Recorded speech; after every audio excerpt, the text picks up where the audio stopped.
السلام علیکم ورحمۃ اللہ۔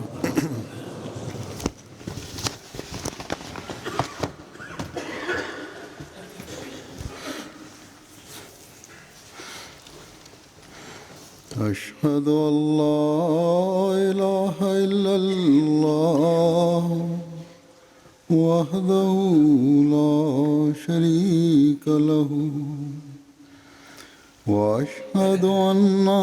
محمدًا عبده ورسوله أما بعد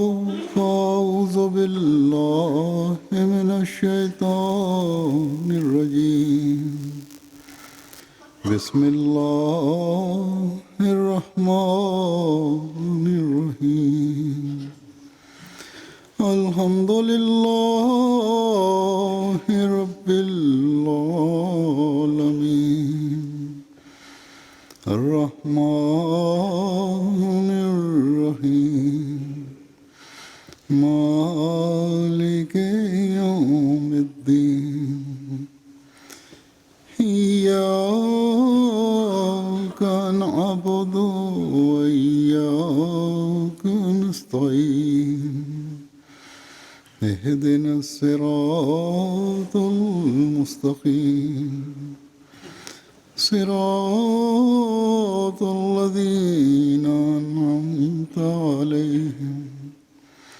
غير المغضوب عليهم ولا الضالين۔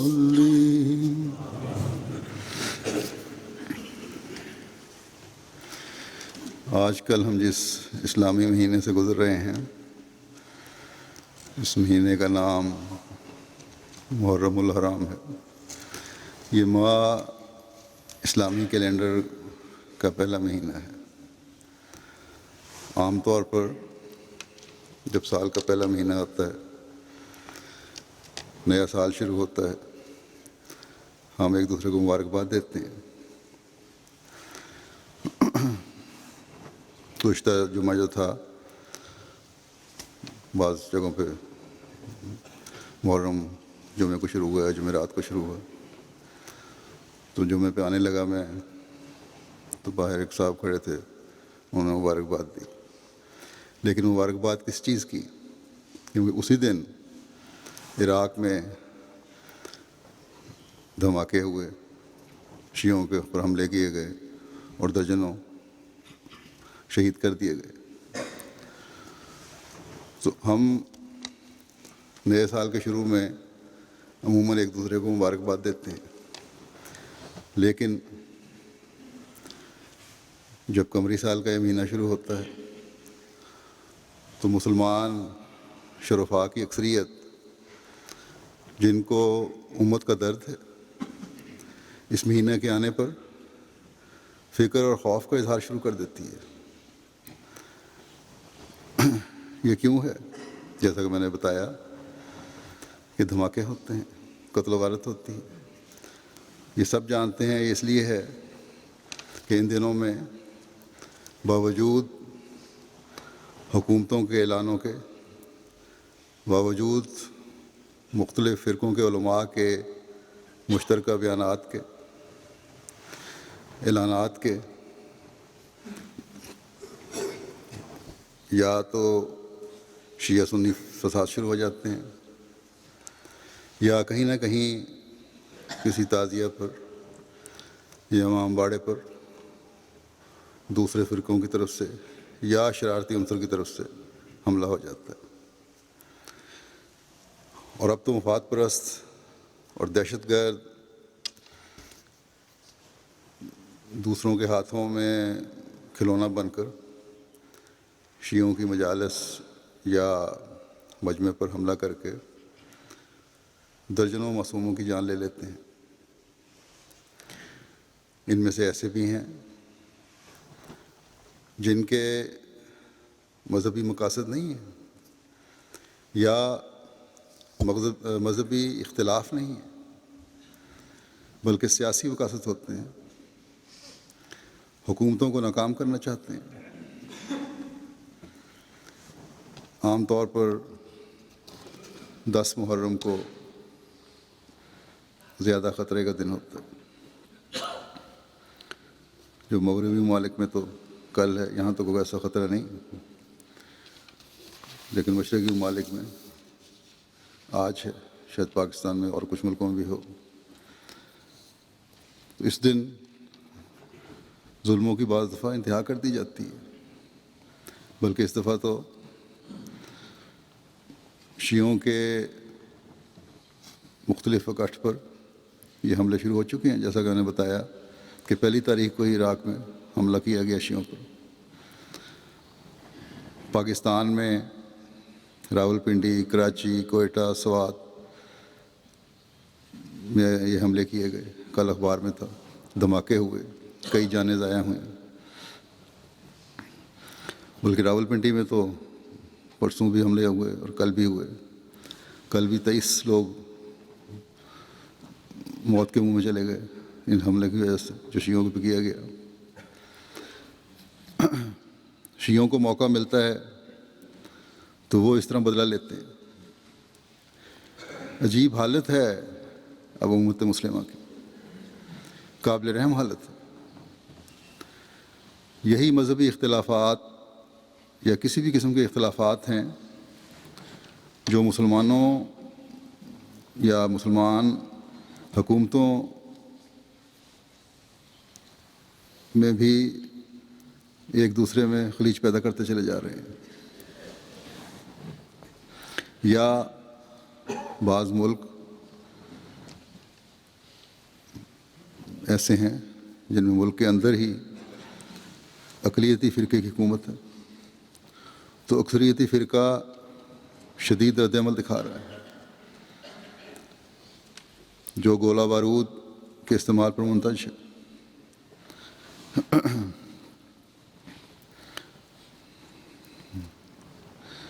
اقلیتی فرقے کو موقع ملتا ہے تو وہ اکثریت پر حملہ کر دیتا ہے. اور اسی بنیاد پر دہشت گردی کے خلاف جنگ کے نام پر یا باغیوں کو کچلنے کے نام پر حکومت بھی معصوم جانیں ضائع کر رہی ہے. بلا سوچے سمجھے بمباری ہو رہی ہے، فائرنگ ہو رہی ہے، گھروں کو تباہ و برباد کیا جا رہا ہے. اپنے ہی ملک کے ہزاروں مردوں عورتوں کو موت کے منہ میں اتار دیا جاتا ہے. شام میں آج کل یہی کچھ ہو رہا ہے.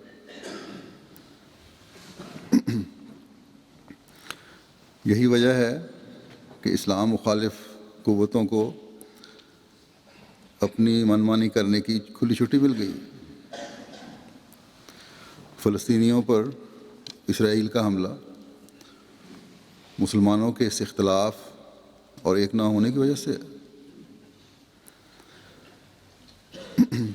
کوئی اسلامی ملک نہیں ہے جہاں مذہبی اختلاف یا سیاسی اختلاف کی بنا پر تمام اخلاقی قدروں کو پامال نہ کیا جا رہا، یا جہاں ایک دوسرے کے خلاف ظلم کی بھیانک داستانیں رقم نہ کی جا رہی ہیں. نتیجتاً کسی نہ کسی صورت میں ظلم ہوتا ہوا ایک دوسرے کی طرف سے تو ہمیں نظر آ رہا ہے. بیرونی اسلامی قوتیں بھی اس وجہ سے، اس کے نتیجے میں اپنے دائرے اسلامی ممالک پر تنگ کرتی چلی جا رہی ہیں. کاش کہ مسلمانوں کو عقل آ جائے اور یہ ایک ہو جائیں، اپنے اسلاف سے کچھ سبق سیکھیں. تاریخ ہمیں ان کے متعلق کیا کہتی ہے؟ جب ایک اسلامی ملک، اسلام مخالف بڑی طاقت نے، روم کی حکومت نے حضرت علی اور حضرت معاویہ کے اختلاف کی وجہ سے اسلامی طاقت کو کمزور سمجھتے ہوئے اپنی ساکھ بحال کرنے کے لیے حملہ کرنا چاہا، تو حضرت معاویہ کے علم میں جب یہ بات آئی تو اس بادشاہ کو پیغام بھیجا کہ ہمارے آپس کے اختلافات سے فائدہ اٹھا کر مسلمانوں پر حملہ کرنے کی کوشش نہ کرنا. اگر حملہ کیا تو میں حضرت علی کی طرف سے پہلا جرنیل ہوں گا جو تمہارے خلاف لڑے گا. تو یہ رد عمل تھا ان صحابہ کا جن کی طرف ہم اپنے آپ کو منسوب کرتے ہیں. اور آج یہ لوگ مخالفین کے ساتھ مل کر اسلامی حکومتوں کے خلاف منصوبہ بندی کرتے ہیں اور پھر مسلمان ہیں. ہاں، ایک بات پر ان علماء کا یا نام نہاد علماء کا یا اس طبقے کا جو شر پھیلانے والا ہے اتفاق ہوتا ہے، اور وہ ہے مسیح محمدی کی قائم کردہ جماعت کے خلاف منصوبہ بندی، یا احمدیوں کو جو لا الہ الا اللہ محمد رسول اللہ پر دل و جان سے ایمان اور یقین رکھتے ہیں ان کو زبردستی دائرہ اسلام سے خارج کرنا. ان لوگوں کو یہ ذرا بھی خوف نہیں کہ جس نبی کا کلمہ یہ پڑھتے ہیں یا دعویٰ کرتے ہیں، جس کے لیے جان و آبرو قربان کرنے کا دعویٰ کرتے ہیں، اس کے اس اشاعت پر بھی ذرا غور کریں. اس کی ذرا بھی پرواہ نہیں کرتے کہ کیا حضرت صلی اللہ علیہ وسلم نے فرمایا تھا. یہ ایک اصولی حکم ہے، صرف ایک صحابی کے لیے نہیں تھا کہ کیا تم نے لوگوں کے دل چیر کر دیکھے ہیں کہ یہ دل سے کلمہ پڑھتے ہیں یا اوپر سے اور کسی خوف کی وجہ سے. کاش کہ یہ لوگ سمجھ جائیں. علماء کہلانے والے اپنے نام نہاد علم کے دعوے کے قول سے باہر آئیں، عوام الناس کو گمراہ کرنے کے بجائے انہیں انصاف اور حق بتانے کی کوشش کریں، اور اس جری اللہ کے ساتھ منسلک ہو کر تمام فرقہ بندیوں کا خاتمہ کر کے ظلم و تعدی کو ختم کریں، اور مذہبی جنگوں کے تصور کو ختم کر کے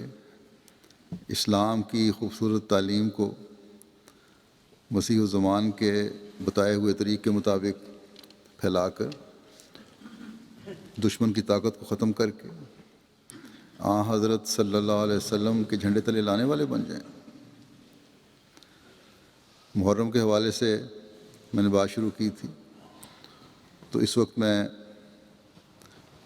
اس مسیح الزمان اور مہدی دوران کے چند حوالے آپ کے سامنے پیش کروں گا تاکہ لاکھوں کی تعداد میں ان احمدیوں کے سامنے یہ بات آ جائے، وہ احمدی بھی سن لیں جو نئے شامل ہونے والے ہیں، اور وہ بھی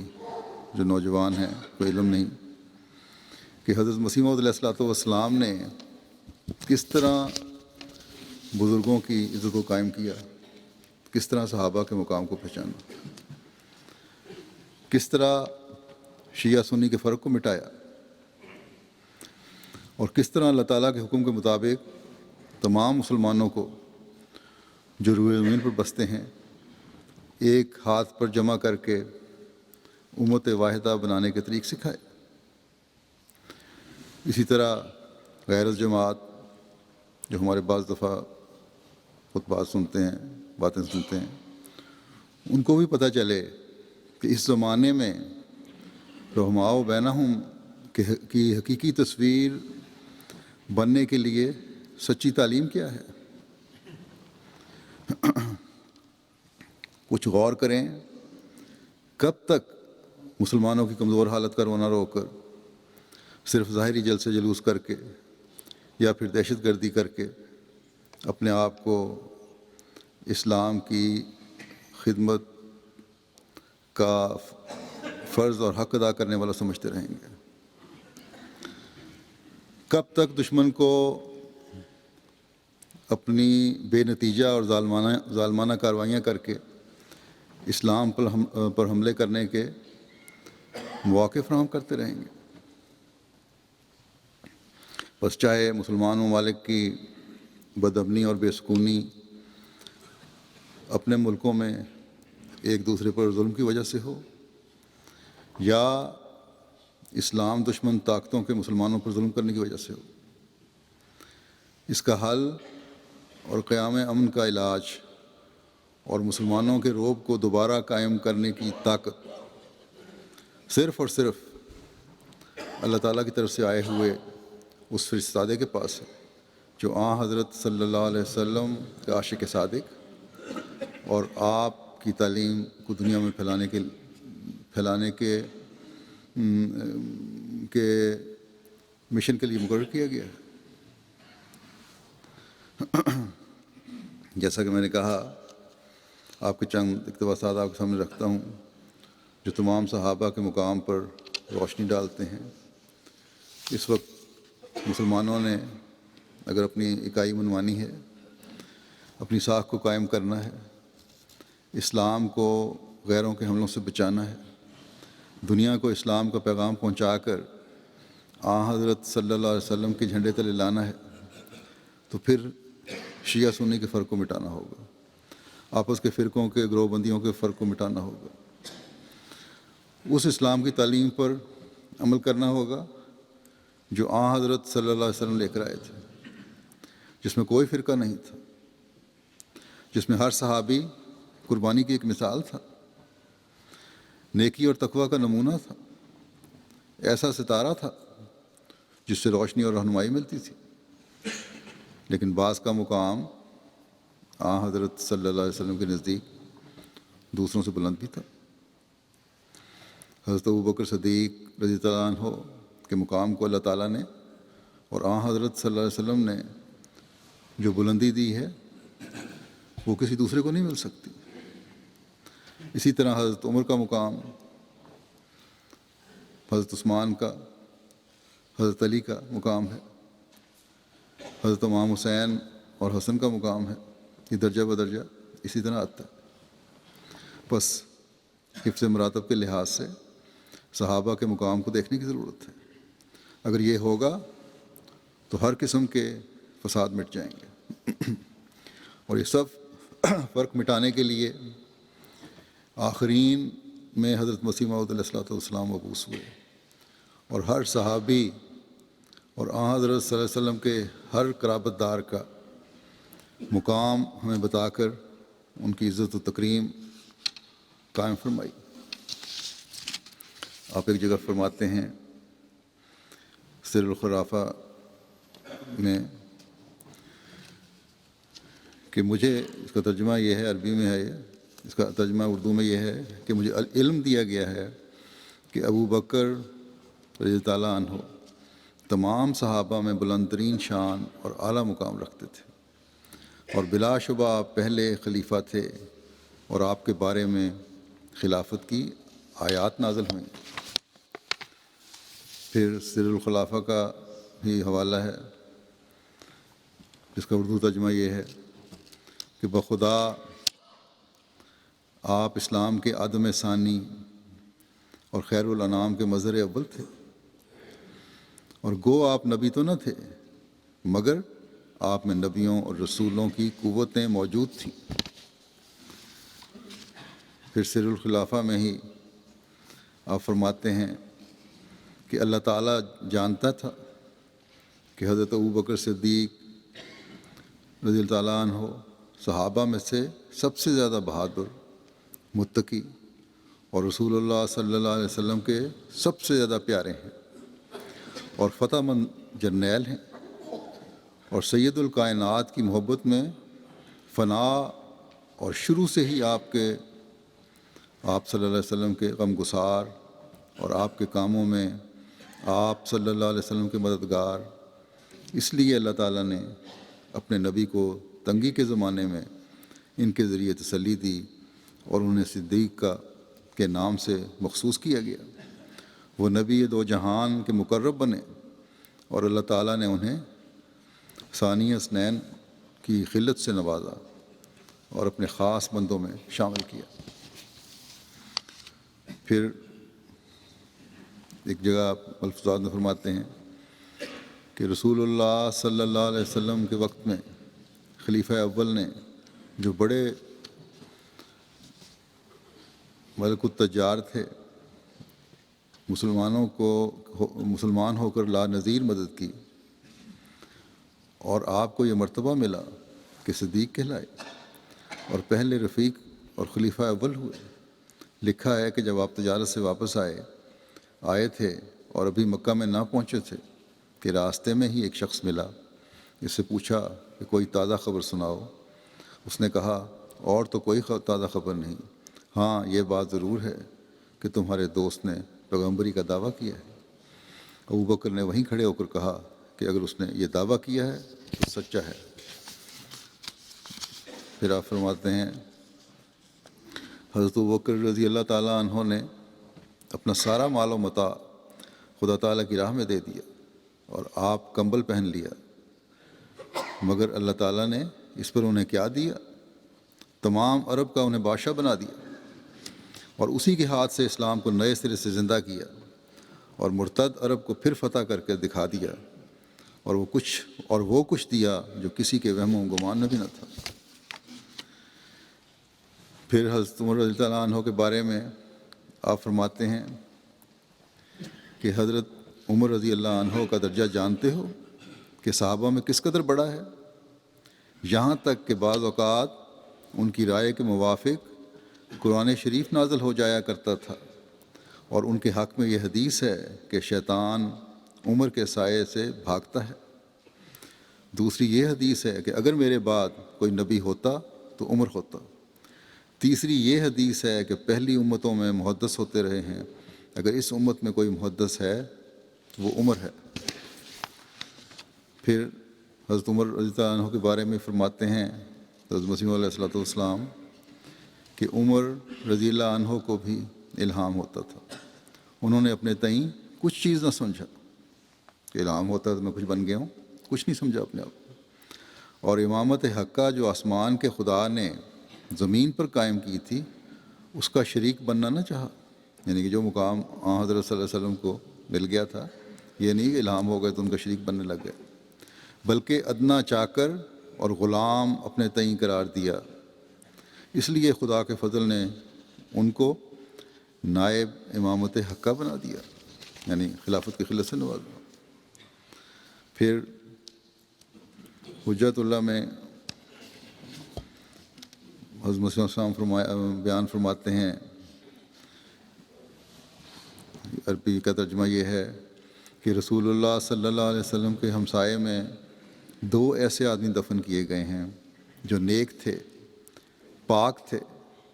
مقرب تھے، طیب تھے، اور خدا نے ان کو زندگی میں اور ان کی وفات کے بعد اپنے رسول کے رفقا ٹھہرایا، بس یعنی کہ وفات کے بعد ہی ساتھ ہی دفن ہوئے، قریب ہی۔ بس رفاقت یہی ہے جو اخیر تک نبھی، اور اس کی نظیر کم پاؤ گے۔ بس ان کو مبارک ہو کہ انہوں نے آپ صلی اللہ علیہ وسلم کے ساتھ زندگی بسر کی، اور آپ صلی اللہ علیہ وسلم کے شہر میں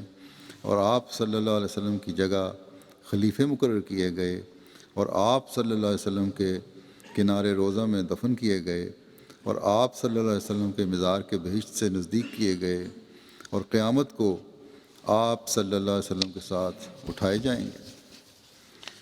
پھر سر الخلافہ کا ایک حوالہ ہے،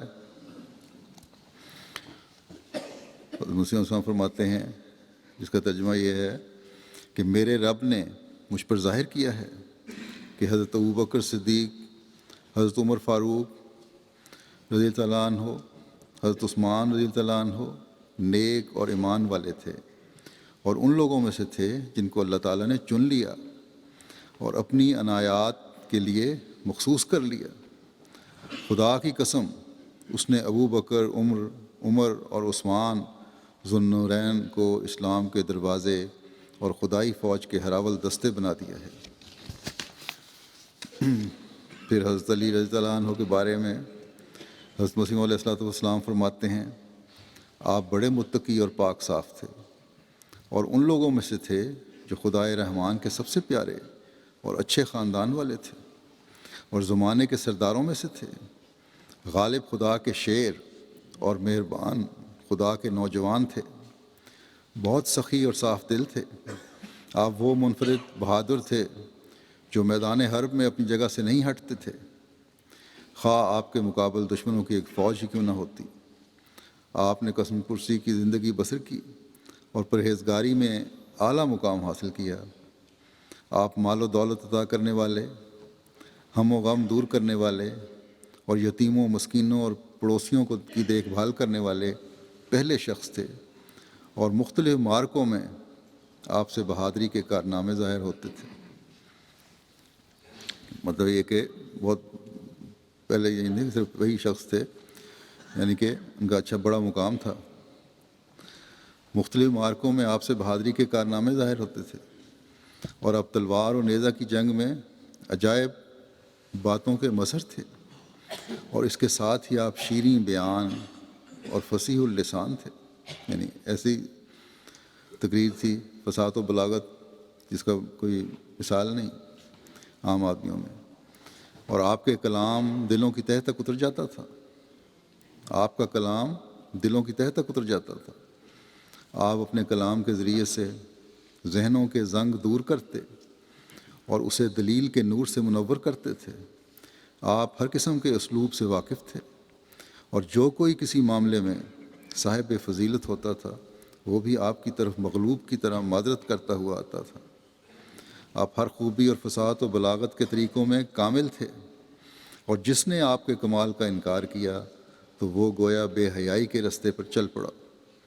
آپ مجبور کی ہمدردی پر ترغیب دلاتے تھے، اور ہر قناعت کرنے والے اور پیچھے پڑ کر مانگنے والے کو کھانا کھلانے کا حکم دیتے تھے۔ یعنی قناعت کرنے والے کو بھی ان کا خیال بھی رکھتے تھے، جو نہیں بھی مانگنے والا اور جو مانگنے والا ہے، چاہے وہ ضدی مانگنے والا ہی ہو، اس کا بھی خیال رکھتے تھے۔ آپ اللہ تعالیٰ کے مقرب بندوں میں سے تھے۔ اسی طرح آپ کاسہ فرقان سے دودھ پینے میں سبقت لے جانے والوں میں سے تھے۔ آپ کو قرآن کریم کے دقیق نکات کی معرفت کا عجیب فہم حاصل ہوا تھا۔ جو قرآن کریم ہے اس کا علم، ایک روحانی دودھ جو ہے علم کا قرآن کریم کا، اس میں بہت بڑا فہم و ادراک رکھنے والے تھے آپ۔ پھر حضرت صلی اللہ علیہ وسلم کی ہجرت جب ہوئی ہے مکہ سے مدینہ کی طرف، اس وقت کا واقعہ بیان کرتے ہوئے حضرت علی کے بارے میں حضرت مسیح موعود علیہ السلام فرماتے ہیں کہ تب ایک جانی عزیز جس کا وجود محبت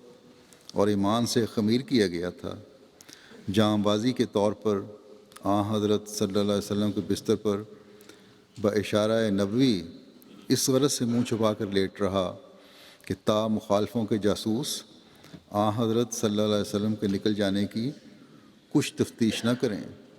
اور اسی کو رسول اللہ صلی اللہ علیہ وسلم سمجھ کر قتل کرنے کے لیے ٹھہرے رہیں۔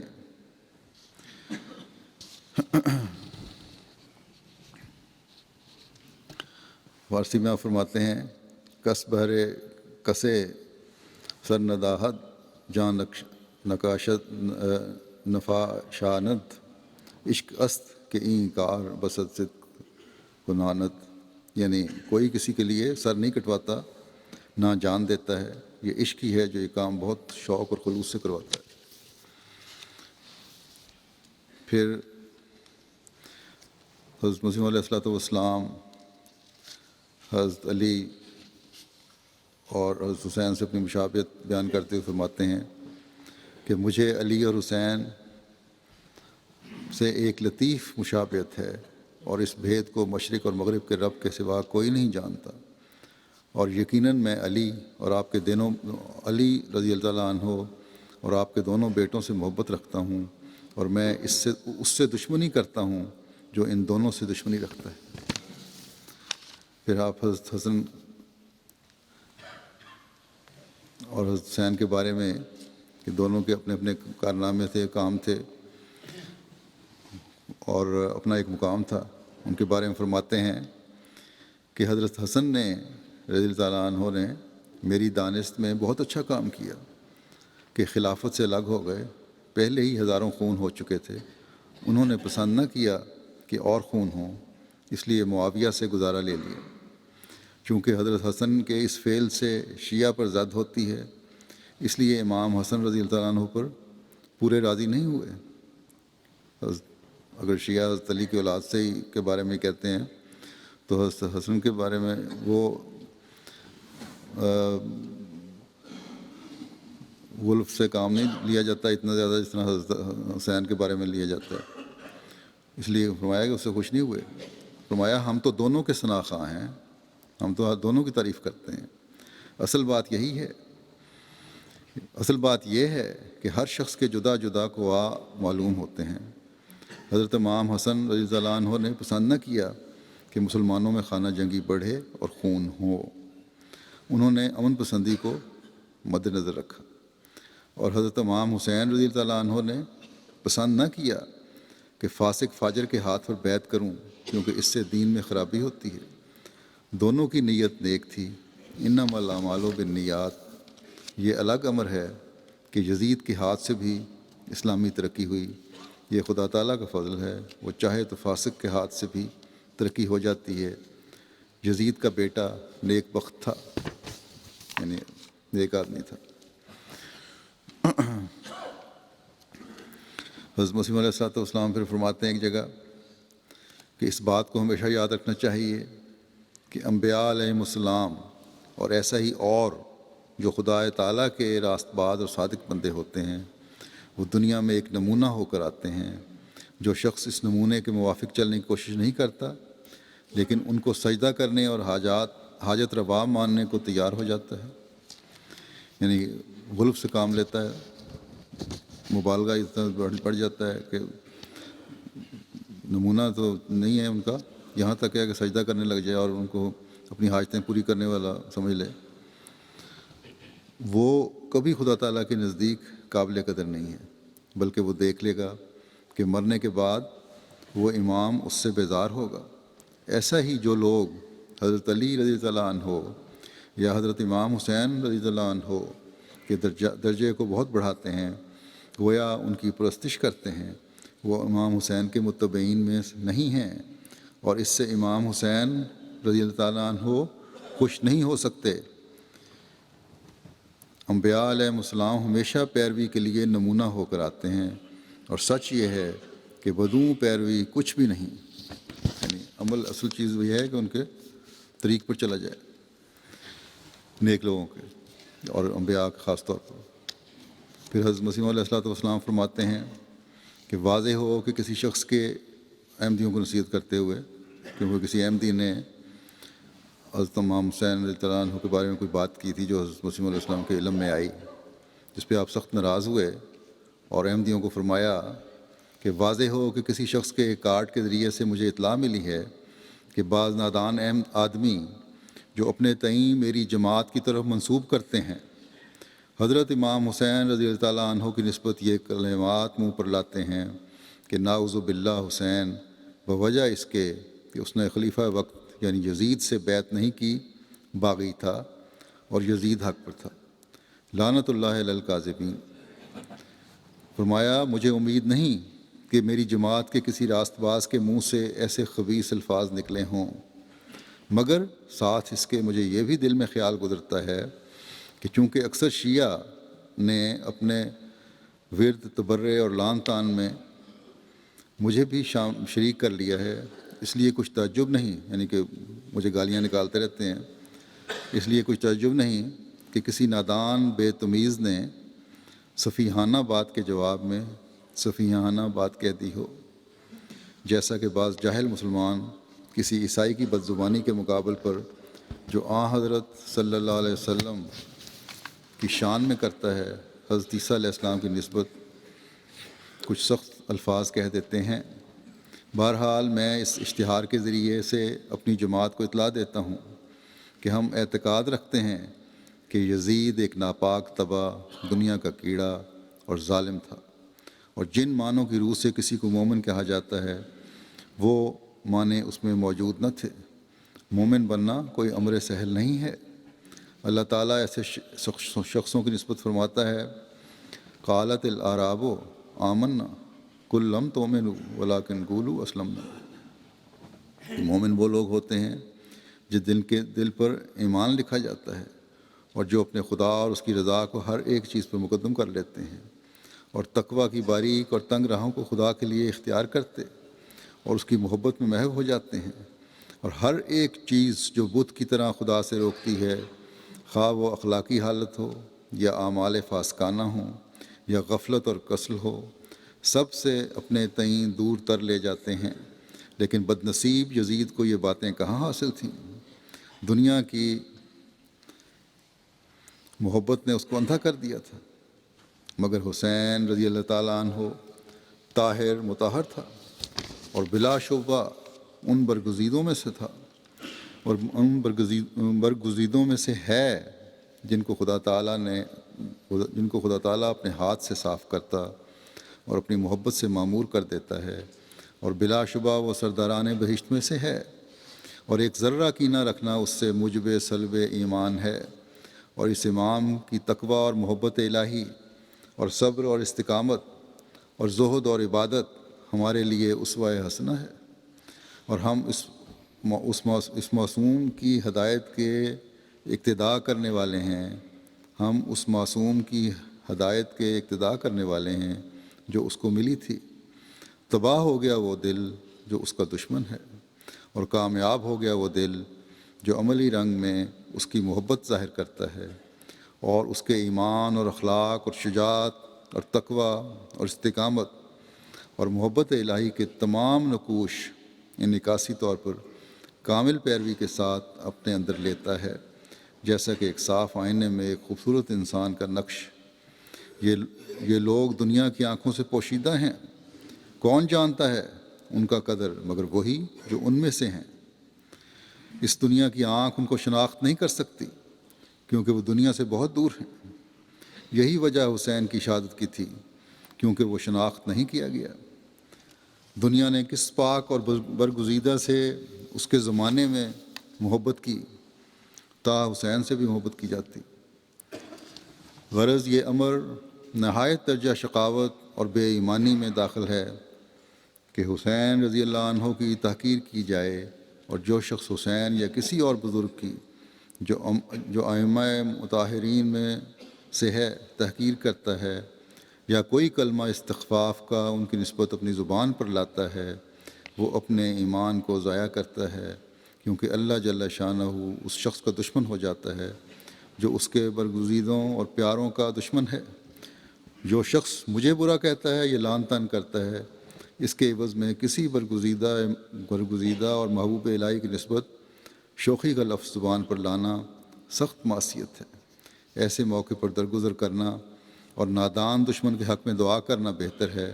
کیونکہ اگر وہ لوگ مجھے جانتے کہ میں کس کی طرف سے ہوں تو ہرگز برا نہ کہتے۔ پھر آپ فرماتے ہیں کہ خدا کے پیاروں اور مقبولوں کے لیے روحانی آل کا لقب نہایت موزوں ہے۔ دروشی میں پڑھتے ہیں نا آل محمد، فرمایا کہ روحانی آل کا لفظ جو ہے خدا کے پیاروں اور مقبولوں کے لیے ہے، اور وہ روحانی آل اپنے یعنی حضرت امام حسن حسین کا ذکر کر رہے ہیں یا اہل بیت کا، کہ وہ روحانی آل اپنے روحانی نانا سے وہ روحانی وراثت پاتے ہیں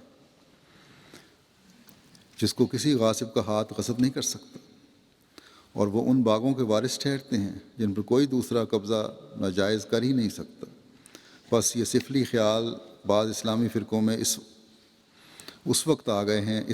ہیں جب کہ ان کی روح مردہ ہو گئی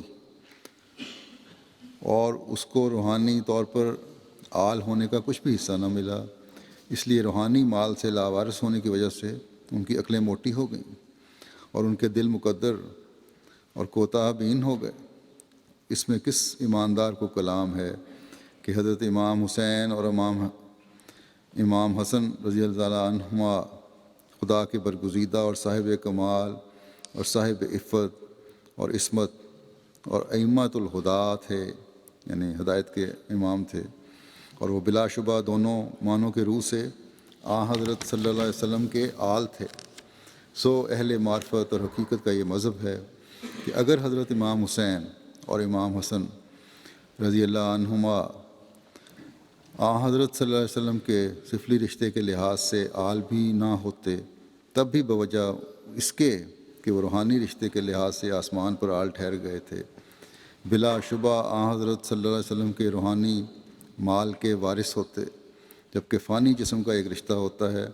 تو کیا روح کا کوئی بھی رشتہ نہیں؟ بلکہ حدیث سے اور خود قرآن شریف سے بھی ثابت ہے کہ روحوں میں بھی رشتے ہوتے ہیں اور ازل سے دوستی اور دشمنی بھی ہوتی ہے۔ اب ایک عقل مند انسان سوچ سکتا ہے کہ کیا لازوال اور ابدی طور پر آل رسول ہونا جائے فخر ہے، یا جسمانی طور پر آل رسول ہونا جو بغیر تقوی اور طہارت اور ایمان کے کچھ بھی چیز نہیں۔ اس سے کوئی یہ نہ سمجھے کہ ہم اہل بیت رسول اللہ صلی اللہ علیہ وسلم کی کثر شان کرتے ہیں، یعنی آپ فرما رہے ہیں کہ روحانی آل ہونے کا مقام اس سے بہت بڑھ کر ہے جتنا کہ جسمانی آل ہونے کا یا اولاد ہونے کا۔ فرمایا کوئی یہ نہ سمجھے کہ ہم اہل بیت رسول اللہ صلی اللہ علیہ وسلم کی کثر شان کرتے ہیں، بلکہ اس تحریر سے ہمارا مدعا یہ ہے کہ امام حسن اور امام حسین رضی اللہ تعالیٰ عنہما کی شان کے لائق صرف جسمانی طور پر آل رسول ہونا نہیں، کیونکہ وہ بغیر روحانی تعلق کے ہیچ ہے، یعنی یہ ان کی شان نہیں ہے کہ جسمانی طور پر وہ آل رسول تھے، اصل چیز روحانی تعلق ہے۔ پھر فرمایا اور حقیقی تعلق انہی عزیزوں کا رسول اللہ صلی اللہ علیہ وسلم سے ہے جو روحانی طور پر اس کی آل میں داخل ہیں۔ رسولوں کے معارف اور انوار روحانی رسولوں کے لیے بجائے اولاد ہیں جو ان کے پاک وجود سے پیدا ہوتے ہیں، یعنی کہ اصل چیز ان کے تعلیم اور معارف اور ان کے روحانی نور جو منتشر ہوتا ہے ان کے ماننے والوں میں، وہی اصل چیز ہے۔ اور جو لوگ ان معارف اور انوار سے نئی زندگی حاصل کرتے ہیں اور ایک پیدائش جدید ان انوار کے ذریعے سے پاتے ہیں، وہی ہیں جو روحانی طور پر آل محمد کہلاتے ہیں۔ بس ہر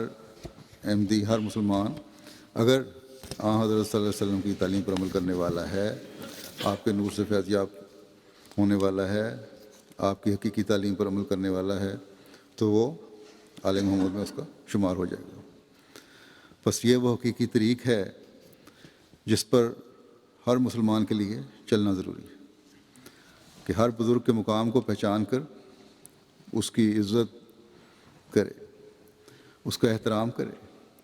آپس کے جھگڑوں اور فسادوں اور قتل و غارت گری کو ختم کریں۔ بعید نہیں کہ یہ سب قتل و غارت گری اور جو فساد جو ہو رہے ہیں، مسلمان کو جو قتل کر رہا ہے، اس میں اسلام مخالف طاقتوں کا ہاتھ ہو، جو مسلمانوں میں گروہ بندیاں کر کے، پیسہ دے کر، رقم خرچ کر کے فساد کروا رہے ہیں، یا خود بیچ میں شامل ہو کر یہ سب کچھ کر رہے ہیں۔ اب جو شیعوں پر حملے ہو رہے ہیں یا مسجدوں پر حملے ہو رہے ہیں، ان میں ان تنظیموں کا ہاتھ ہے جنہیں حکومت دہشت گرد کہتی ہے۔ اور دہشت گردوں کے بارے میں یہ بھی حکومتوں کی رپورٹیں ہیں پاکستان میں بھی کہ ان میں ایسے لوگ بھی شامل ہیں جو بعض مسلمان ہی نہیں تھے بلکہ فساد پیدا کرنے کے لیے باہر سے آئے تھے۔ اللہ تعالیٰ امت پر رحم کرے اور ان کو ایک ہونے کی توفیق عطا فرمائے۔ احمدیوں کو بھی یہ کہنا چاہوں گا کہ دوسرے مسلمان فرقے تو ایک دوسرے سے بدلے لیتے ہیں، جو کہ ایک نے حملہ کیا دوسرے نے بھی کر دیا، لیکن حضرت مسیح موعود علیہ الصلوۃ والسلام کی بیعت میں آ کر باوجود تمام تر ظلموں کے جو یہ تمام فرقے اکٹھے ہو کر ہم پر کر رہے ہیں، ہمارے ذہنوں میں کبھی بھی بدلے کا خیال نہیں آنا چاہیے۔ ہاں، اگر کسی بات کی اگر ضرورت ہے تو یہ کہ ہم میں سے ہر ایک ہر ظلم کے بعد نیکی اور تقوی میں ترقی کرے اور پہلے سے بڑھ کر خدا تعالیٰ سے تعلق پیدا کر کے دعاؤں میں لگ جائے۔ حضرت امام حسین رضی اللہ عنہ نے قربانی دے کا جو عملی نمونہ ہمارے سامنے قائم فرمایا ہے، وہ ہمارے لیے رہنما ہے۔ حضرت مسلم موعود رضی اللہ عنہ نے اسی بات کو سامنے رکھتے ہوئے اپنے ایک شعر میں جماعت کو اس طرح نصیحت فرمائی ہے کہ وہ تم کو حسین بناتے ہیں اور آپ یزیدی بنتے ہیں، یہ کیا ہی سستا سودا ہے، دشمن کو تیر چلانے دو۔ بس حضرت امام حسین رضی اللہ عنہ نے، جن کے بارے میں حضرت مسیح موعود علیہ السلام نے فرمایا کہ وہ سرداران بہشت میں سے ہیں، ہمیں صبر و استقامت کا سبق دے کر ہمیں جنت کے راستے دکھا دیے۔ ان دنوں میں یعنی محرم کے مہینے میں خاص طور پر جہاں اپنے لیے صبر و استقامت کی ہر احمدی دعا کرے، وہاں دشمن کی شر سے بچنے کے لیے رب کل شیء خادموں کا رب فاحفظنی وانصرنی وارحمنی کی دعا بھی بہت پڑھیں۔ میں نے پہلے ہی بتایا تھا کہ یہ دعا ہمیں محفوظ رہنے کے لیے بہت پڑھنے کی ضرورت ہے۔ اللہم انا نجعلک فی نحورہم ونعوذ بک من شرورہم کی دعا بھی بہت پڑھیں۔ درود شریف پڑھنے کے لیے میں نے گزشتہ میں بھی کہا تھا، پہلے بھی کہتا رہتا ہوں کہ اس طرح بہت توجہ دیں۔ اللہ تعالیٰ ہر احمدی کو اپنی حفاظت میں رکھے، دشمن کے مقابلے میں اپنے جو ہمارے خلاف منصوبہ بندیاں دشمن کر رہا ہے اپنی خاص تائید و نصرت فرمائے، اور ہم پر رحم کرتے ہوئے دشمنان احمدیت کے ہر شر سے ہر فرد جماعت کو اور جماعت کو محفوظ رکھے۔ اللہ تعالیٰ ان کا ہر شر اور منصوبہ جو جماعت کے خلاف یہ بناتے رہتے ہیں یا بنا رہے ہیں، اللہ تعالیٰ انہی پر الٹائے۔ ہمیں حضرت صلی اللہ علیہ وسلم کی حقیقی آل میں شامل فرمائے، جیسا کہ حضرت مسیح موعود صلی اللہ علیہ وسلم نے فرمایا ہے کہ اصل مقام روحانی آل کا ہے۔ اگر جسمانی رشتہ بھی قائم رہے تو یہ تو ایک انعام ہے، لیکن اگر جسمانی آل تو ہو لیکن روحانی آل کا مقام حاصل کرنے کی یہ جسمانی آل اولاد کوشش نہ کرے تو کبھی ان برکات سے فیض یاب نہیں ہو سکتی جو حضرت صلی اللہ علیہ وسلم کی ذات سے منسلک ہونے سے اللہ تعالیٰ نے دینے کا وعدہ فرمایا۔ بس ہمیں ہر وقت اپنے جائزے لیتے رہنے کی ضرورت ہے۔ جب بھی درود شریف پڑھیں اس بات کا جائزہ لینا چاہیے کہ ہم کس حد تک اس درود سے فیض یاب ہونے کے لیے حضرت صلی اللہ علیہ وسلم کی لائی ہوئی تعلیم پر عمل کرنے کی کوشش کرنے والے ہیں، کس حد تک زمانے کے امام کی بیعت میں آ کر قرآن کریم کی حکومت اپنے سر پر قبول کرنے والے ہیں۔ اللہ کرے کہ یہ بزرگوں کے مقام کے ذکر اور مخالفین احمدیت کی ہم پر سختیاں اور ظلم اور بعض حکومتوں کا ہم پر ان ظلموں کا حصہ بننا ہمیں پہلے سے بڑھ کر خدا تعالیٰ کا قرب دلانے والا ہو۔ ہماری قربانیاں سعید فطرت لوگوں کو احمدیت کی آغوش میں لانے والی ہوں، اور ہم احمدیت یعنی حقیقی اسلام کی فتوحات کے نظارے دیکھنے والے ہوں۔ اسرائیل جو کچھ فلسطینیوں کے ساتھ کر رہا ہے، اس کا میں نے پہلے بھی ذکر کیا، اس کے لیے بھی بہت دعا کریں کہ اللہ تعالیٰ معصوم جانوں وہ ہر قسم کے ظلم سے بچائے۔ اسرائیل کے بارے میں یہ بیان آ رہے ہیں ان کے کہ ہم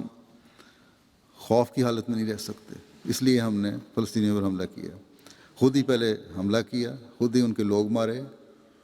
خود جب انہوں نے جواب دیا تو کہہ دیا یہ ہمارے لیے خوف پیدا کر رہے ہیں۔ یہ عجیب دھونس ہے اور یہ عجیب طریق ہے جو دنیا والے اپنا رہے ہیں، صرف اس لیے جیسا کہ میں نے پہلے بھی کہا کہ مسلمانوں کی کوئی اکائی نہیں ہے۔ اللہ تعالیٰ رحم فرمائے اور ان معصوم فلسطینیوں پر بھی رحم کرے اور ان کو ہر قسم کے ظلم سے بچائے۔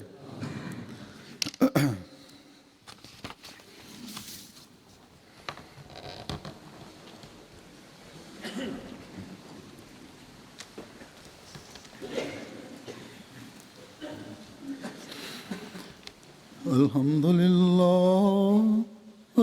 للہ نحمده ونستعينه ونستغفره ونؤمن به ونتوكل عليه ونعوذ بالله من شرور أنفسنا ومن سيئات أعمالنا من يهده الله فلا مضل له ومن يضلل فلا هادي له ونشهد أن لا إله إلا الله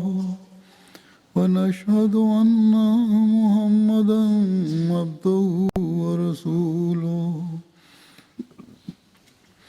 عباد الله رحمكم الله إن الله يأمر بالعدل والإحسان وإيتاء ذي القربى وينهى عن الفحشاء والمنكر والبغي يعظكم لعلكم تذكرون اذكروا الله يذكركم وادعوه يستجب لكم ولذكر الله أكبر